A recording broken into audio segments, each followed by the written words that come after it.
ভাইরা আমার, আমাদের সমাজে বহুল প্রচলিত বহুল প্রতিষ্ঠিত কুসংস্কারগুলোর মধ্যে থেকে একটি হলো এটি যে মেয়ের বাবার বাড়ি থেকে রমজান আসলে ইফতারের বিভিন্ন আইটেমের জন্য ছেলে, ছেলের মা, ছেলের বাবা, ছেলের গোষ্ঠী, ছেলের বিভিন্ন মহিলারা ওই ফ্যামিলির তারা অপেক্ষায় থাকে।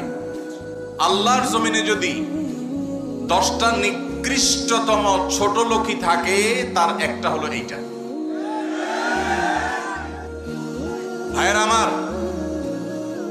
এদেশ থেকে যৌতুককে ওলামায়ে কেরাম মিম্বর থেকে, মাহফিলের মঞ্চ থেকে ঝেঁটিয়ে বিদায় করেছেন আলহামদুলিল্লাহ।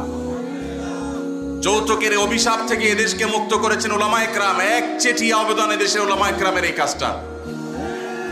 যৌতুক চলে গেলে কি হবে? ইফতারের নামে যৌতুক এখনো বাকি আছে, এটা আমাদের দূর করতে হবে কি হবে না? অনেক যুবক আছে তারা বলে যে আমার শ্বশুরবাড়ির লোকেরা খুশি মনে দেয়। ভালো করে শুনে রাখেন, 2 নাম্বারের অপর নাম হলো এখন খুশি মনে দেওয়া।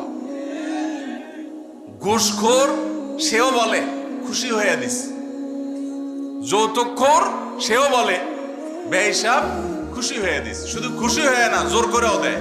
জোর করে দিবে না কি করবে? তার মেয়েটার শান্তি দরকার তার। আপনি যদি বাপের বেটা হয়ে থাকেন, মুসলমানের সন্তান হয়ে থাকেন, বিনয়ের সাথে শাশুড়িকে বলবেন, শ্বশুরকে বলবেন কোনো কিচ্ছু আমার এখানে পাঠাবেন না, পাঠালে আমি মনে কষ্ট পাবো, উল্টা পারলে আমি দিব।